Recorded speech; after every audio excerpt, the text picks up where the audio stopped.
अस्सलाम वालेकुम स्टूडेंट्स, आज जो हम टॉपिक डिस्कस करने जा रहे हैं वो है ऑक्सीडेटिव फास्फोराइलेशन। पीछे हमने डिस्कस किया था रेस्पिरेटरी चेन। अब ऑक्सीडेटिव फास्फोराइलेशन नाम से ही जाहिर है कि फास्फोराइलेशन का मतलब है एटीपी का बनना, एटीपी की production in the presence of oxygen. तो अब ये प्रेजेंस ऑफ ऑक्सीजन में कैसे एटीपी बनती है, इसका एक छोटा सा रिएक्शन है। अब हम वो देखते हैं कि वो क्या रिएक्शन है। देखें, रेस्पिरेटरी चेन में हमारे पास बना था NADH2 plus molecular oxygen plus ADP plus phosphate groups, 3 ADP और 3 फॉस्फेट ग्रुप। तो आपके पास क्या बना, आपके पास बन गया NAD positive plus 3 ATP molecules और प्लस वाटर मॉलिक्यूल। अब ये जो यहाँ पे आपकी ATP की प्रोडक्शन हो रही है ना, इस प्रोसेस को बच्चों बोलते हैं ऑक्सीडेटिव फास्फोराइलेशन। अब ये एटीपी बन कैसे गई? ये जो यहाँ पे एटीपी बनती है ये दरअसल लिंक करती है आपकी रेस्पिरेटरी चेन में। जो हमने वहां पे एटीपी बनाई थी ना, यहाँ पे रेस्पिरेटरी चेन में, यहाँ पे हम लोगों ने यहाँ फर्स्ट स्टेप में बनाई, फिर थर्ड स्टेप में एटीपी बनी और लास्ट स्टेप में आपकी एटीपी बनती है। ये एटीपी एक्चुअली बन कैसे जाती है? ये दोनों जो रिएक्शंस है ना, रेस्पिरेटरी चेन और ऑक्सीडेटिव फास्फोराइलेशन, एक दूसरे के साथ लिंक करते हैं। ठीक है, अब हम इसका मैकेनिज्म पढ़ते हैं कि ये होता कैसे है। पहले इसकी 2-3 बातें पढ़ लें कि ये एक कपल्ड रिएक्शन है रेस्पिरेटरी चेन के साथ, जैसे मैंने आपको अभी दिखाया, और ये एक मॉलिक्यूलर मैकेनिज्म है। पूरा एक मैकेनिज्म चलता है, ऐसे नहीं हो जाता कि भाई बैठे बैठे माइटोकॉन्ड्रिया ने सोचा कि चलो हम एटीपी बना ले और एटीपी बन गई। नहीं, ऐसा नहीं हुआ। दोनों मैकेनिज्म एक दूसरे के साथ लिंक किया और फिर जाके आपके पास एटीपी बनी। और ये एटीपी का जो प्रोडक्शन है वो सिमिलर प्रोसेस है केमियोस्मोसिस का। जैसे हमने केमियोस्मोसिस में हम जी स्कीम पढ़ते हैं, cyclic phosphorylation, non cyclic phosphorylation, उसमें हम लोग पढ़ते हैं ना कि एटीपी बनती है फोटोसिंथेसिस में। ये प्रोसेस भी उसी तरह का सेम है। और ये कहाँ होता है? ये inner mitochondrial membrane of mitochondria में होता है। अब इसका जो mechanism of ATP formation in the respiratory chain is termed as oxidative phosphorylation. क्या मतलब हुआ कि जो एटीपी की फॉर्मेशन जो कि रेस्पिरेटरी चेन में हो रही है उसका क्या है, उसको क्या कहते हैं? वो कहलाता है ऑक्सीडेटिव फास्फोराइलेशन। अब हम इसका वो स्ट्रक्चर ड्रा करते हैं कि ये किस तरह जो है ना एटीपी की फास्फोराइलेशन हो रही है और ये किस तरह बन रहा है। यहाँ पे अगर हम थैलाकोइड मेम्ब्रेन का स्ट्रक्चर बनाएं तो वो आपको पता है कि इस तरह का होता है।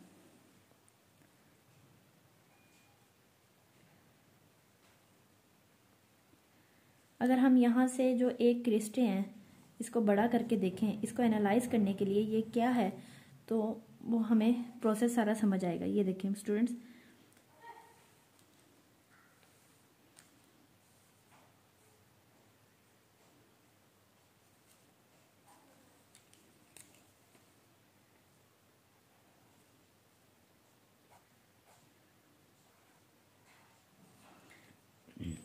जी स्टूडेंट्स, ये है आपकी outer membrane space, outer membrane, ये है इनर मेम्ब्रेन, ये है इन दोनों के दरमियान की स्पेस, माइटोकॉन्ड्रियल स्पेस, ये है आपका F1 पार्टिकल।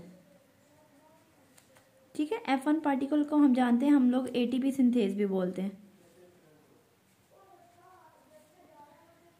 ओके स्टूडेंट्स, अब क्या होता है कि आपको पता है जब हम लोगों ने रेस्पिरेटरी चेन का प्रोसेस पढ़ा तो हमने कहा कि जो है यहाँ पे जो H पॉजिटिव है वो बनता है और साथ में इलेक्ट्रॉन जो है वो डाउन द चेन मूव करता है, अपनी एनर्जी उसकी डिक्रीज होती जाती है। अब ये जो H पॉजिटिव है ये कहाँ पे जमा होता है, इसकी कहाँ पे कोलैबोरेशन होती है? ये जो आपका H पॉजिटिव होता है ना, ये आपका बच्चों इकट्ठा होता है इस माइटोकॉन्ड्रियल स्पेस के अंदर। मतलब ये कि ये जो जितना भी वहां पे H पॉजिटिव बन रहा है वो यहाँ पे आके कलेक्ट होना स्टार्ट हो जाता है। और आपको पता है स्टूडेंट्स कि जो आपकी जो ETC का मैकेनिज्म है इलेक्ट्रॉन ट्रांसपोर्ट चेन का, वो इनर माइटोकॉन्ड्रियल मेम्ब्रेन में हो रहा है। तो जो इनर माइटोकॉन्ड्रियल मेम्ब्रेन में जैसे जैसे इलेक्ट्रॉन्स जो हैं वो नीचे को मूव करते हैं डाउनवर्ड, तो वो एनर्जी डिक्रीज होती जाती है और वो एनर्जी यूज होती है बच्चों जो आपके H पॉजिटिव है उनको यहाँ पे स्पेस में स्टोर करने के लिए। तो क्या होता है, यहाँ पे आपके H पॉजिटिव बहुत ज्यादा स्टोर हो चुके होते हैं और यहाँ पे आपका होता है मैट्रिक्स। मैट्रिक्स में भी बच्चों आप जानते हैं कि 2H पॉजिटिव पाया जाता है। प्रोटॉन्स पाए जाते हैं, हाइड्रोजन आयंस होते हैं वहां पे। लेकिन यहाँ पे जो हाइड्रोजन आयंस हैं वो उनकी कंसंट्रेशन कम है एज कम्पेयर टू स्पेस। मतलब यहाँ पे हम लिख सकते हैं कि इनकी कंसंट्रेशन यहाँ पे लोअर है और यहाँ पे जो कंसंट्रेशन है वो हाई है। तो बच्चों आप खुद बताएं, जब एक जगह कंसंट्रेशन हाई होती है और दूसरी जगह कंसंट्रेशन लो होती है तो वो एक ग्रेडियंट बन जाता है। तो ऑटोमेटिकली जो होती है ना चीजें, वो हाई कंसंट्रेशन से लो कंसंट्रेशन की तरफ मूव करना स्टार्ट करती हैं। तो यहाँ क्या होगा कि ये जो आपका H पॉजिटिव है ना, ये क्या करेगा, ये डिफ्यूज होना स्टार्ट करेगा, आहिस्ता आहिस्ता डिफ्यूज होता जाएगा और इस F1 पार्टिकल में से गुजर के ये मैट्रिक्स में आ जाएगा। और देखें, जब F1 पार्टिकल में से गुजरा वहां पे था एटीपी सिंथेज। एटीपी सिंथेज ने इसकी एनर्जी को यूज किया और यहाँ पे एडीपी और फॉस्फेट ग्रुप ने मिलके क्या बना दिया, आपके पास एटीपी। क्या बन गया स्टूडेंट्स हमारे पास यहाँ पे एटीपी। तो ये जो हम लोगों ने पीछे एटीपी की प्रोडक्शन डिस्कस की है ना, यहाँ पे क्या हमने कहा कि यहाँ एटीपी बन रहा है, थर्ड स्टेप में बन रहा है और लास्ट स्टेप में आपके पास एटीपी बन रहा है।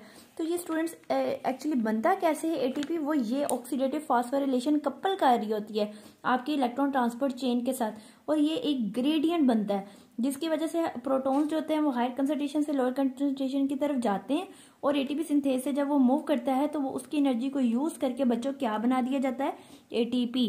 कैसे बनता है प्रोसेस मैंने आपको बता दिया है, आप ये याद रखिएगा। अब हम इसके स्टेप्स डिस्कस करते हैं।